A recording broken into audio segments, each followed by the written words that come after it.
आपल्याला आपल्या शेतामध्ये आपल्यापासून सुरुवात केली पाहिजे. आपण रसायन नाही, आम्ही आता आमच्या भागामध्ये जैविक खताचा वापर करतो. असं नवीन आम्ही प्रयोग करतोय. एक लक्षात घ्या, आमच्या शेतामध्ये परवा आम्ही एक प्रोडक्ट वापरले, आमच्या बागेला वापरले, उसाला वापरले. त्या प्रोडक्टचं मला नावही नाही, जैविक खत मल्टीफायर. इतकं सुंदर आहे बरं का. ते आमच्याकडे घेऊन आलते, काय एक साहेब लोक आलते आमच्याकडे, ते बारलोणीचे कोण पाटील साहेब. आमच्या भागामध्ये इतका बदल झालाय, सगळी तीच लोक वापरायला लागले. तर ते तुमच्याकडे जर मी थोडं वापरून बघा, इतकं सुंदर आहे.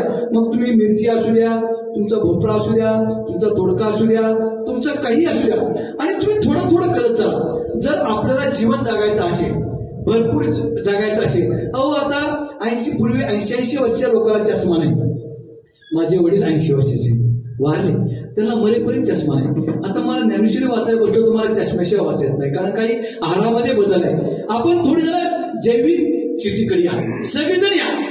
एकदम जर नाही करता आलं तर थोडं आपलं मुलं चांगली घडावी वाटत असेल, आपलं कुटुंब चांगलं घडा वाटत असेल, आपलं आयुष्य उंचमान व्हायचं असेल तर जैविक जर थोडं या. आणि काय सांगायची कीर्तनात विषय नाही, पण मला जरा थोडं आठवलं म्हणून मी तुम्हाला थोडं सांगितलं. तुम्ही म्हणता महाराज त्यांच्याकडून किती पैसे घेतले सांगा.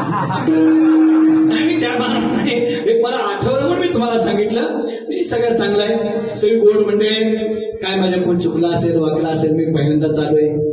तुम्ही माय मिले करू नका माझा भाग धरू. झालेली सेवा श्री संत मानकुजी महाराजांनी समर्पित करतो. माझ्या सेवेला पूर्ण विराम देतो. जय